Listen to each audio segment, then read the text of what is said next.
My guest today is Christina Aldan. Christina, how are you? I'm doing great. Thanks so much for having me today. Oh, thanks for being on my show for the very first time I ever. know, it's exciting. It is exciting. I know you've been living in Michigan for a while, and I know you're moving to Las Vegas, tomorrow, I think? Yes, tomorrow. They're loading everything up, so it's going to be a week cross-country. It'll be quite an adventure. And I also know that you speak a lot at conferences. I see you at tech conferences, but you speak at all kinds of conferences, right? Yeah, I speak a lot about emotional intelligence and communication lately. It seems to be a hot topic, especially in the tech world, where there are communication things happening across genders. You see things happen across the back-end developers and the front of the house designers, right? So I speak a lot about communication because between designers teams. are from Mars. That's right. And back-end developers are from Venus. That's right. I might have it backwards. That's right. Well, it's important, I think, to understand, that people have certain qualities that are sometimes inherent, or sometimes personality differences might clash. And there are ways that, as long as you're being mindful and you're kind of understanding what's happening, you get better results. You get better results from your team. You get better results from your relationships, both personal and professional. I think that's a really good thing to talk about with tech people, because technical people sort of have this reputation of not being as awesome socially as you and I are. Right. Well, no, I wasn't always awesome socially. Is that right? I was not always awesome. You learned the skill. So I learned the skill, and that's why I say there is hope for the rest of you. We teach what we need to learn, right? So things like when we talk about emotional intelligence, there are 4 parts. It's awareness of self.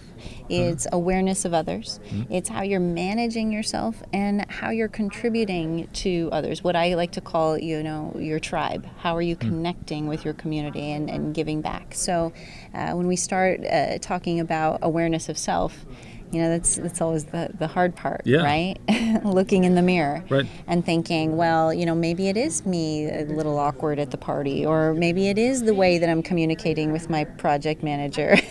That's the hard part. And if most people, if they can't get past that, with my coaching clients, I can often tell right away whether or not they're going to be coachable, and whether or not they're going to be willing to look at themselves and look at their own contribution to a difficult situation. Okay, so the step 1 is to look at yourself, and are we looking for our weaknesses? Is that really the goal, or are we also looking for our strengths? There are 26 different assets, elements of emotional intelligence. So, for example, when you're talking about self-assessment, taking accurate self-assessment, I'm horrible at accurate self. I can take self-assessments all day, but things like the True Colors or the Myers-Briggs test, those kinds of things help you assess what qualities you have.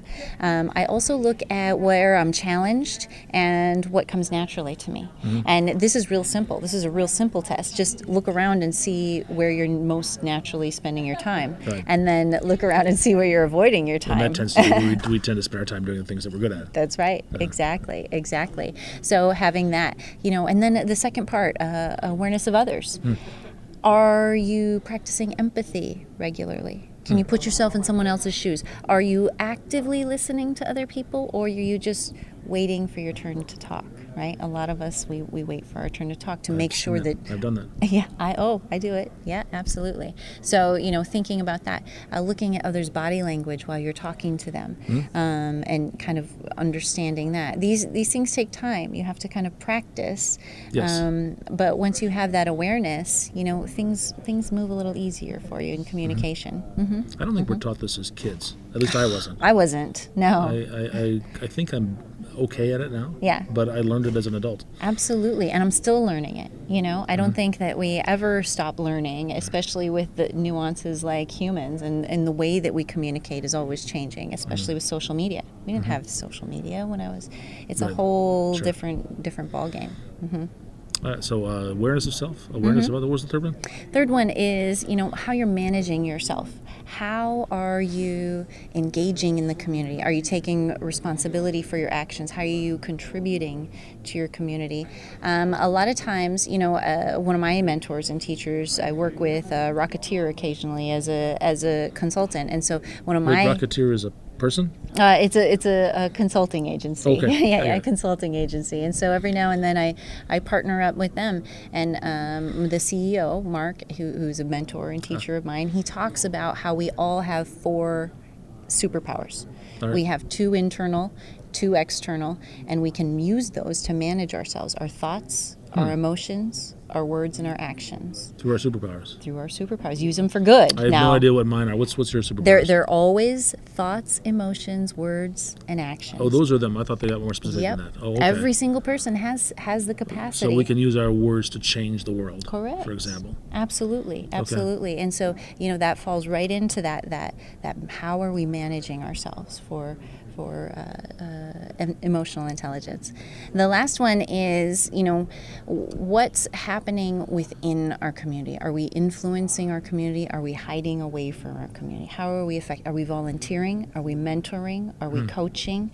Are we giving back educational stuff, like your podcast, for example? You've been going for many years. Yes, I have. And so, that's a lot of free content, educational material that you've committed to the developer community, and it shows a high level of emotional intelligence. Yeah, I think this room here, we're at Detroit Code right now. This room filled with people who have given a lot to the community. Yes. And then there's people that are part of the community that are just sort of they're absorbing that. They're not necessarily contributing back. Is that a bad thing? Well, as long as like I said, there are 26 traits to emotional intelligence. Okay. And so some of us are introverts, some of us are extroverts, some of us are natural teachers, some of us aren't. And so just make sure that you're connecting at different levels. And I feel like as long as you're constantly learning and growing and developing those 26 traits to the best of your ability, that's a good thing. We're always learning. We're always growing. Now, you're a consultant, right? That's how you make your living. Yeah. Can you give me an example? I don't want to invade anybody's privacy. Of an example where you've helped somebody with these very things, improve this. So, for example, sometimes I work with a lot of female entrepreneurs. I work with startups. I work with CEOs. Oftentimes, people. It's interesting to me, too. Sometimes it's the most successful or the most brilliant people that are not comfortable promoting themselves or putting themselves out there into the community. And so, helping people, for example, I worked with somebody who was nervous about getting up there and promoting himself. And so now what we have is we have podcast interviews lined up. We have press releases being written that he's putting out and starting to build a personal brand for himself. Sometimes those roadblocks are things like, maybe they have they don't have a good accurate self-assessment, right? Maybe they have imposter syndrome. Maybe they have imposter syndrome, which feeds into a few different traits of emotional intelligence. And so I look at those, I see, what is it exactly that's holding you back? Because it's obviously not skill, or it's obviously not experience. What is it exactly that's preventing you from putting yourself out there and building a personal brand for yourself? Interesting. And that worked. So then he identified what those were. Identify what those are, create the marketing strategy, you get more visibility for yourself and your company.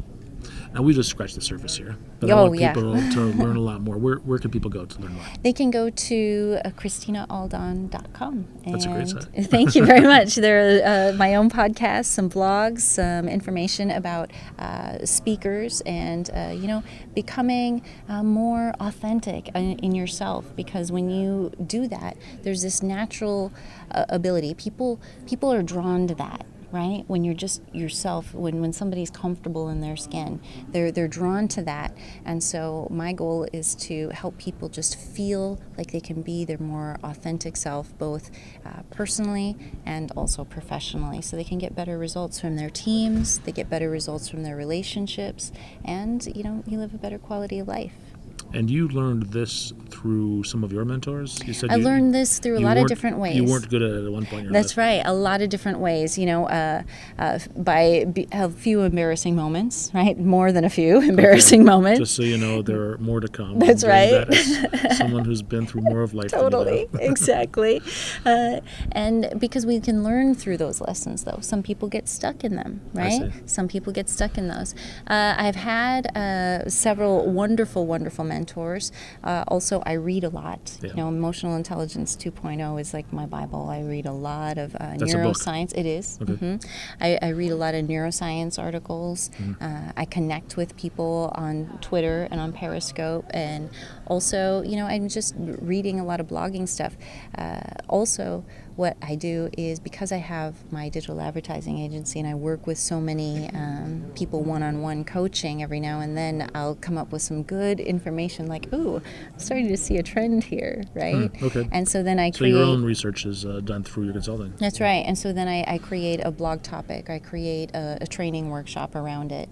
And that's how I do it. Excellent. Christina, thank you so much for your time. Thank you so much. I appreciate it.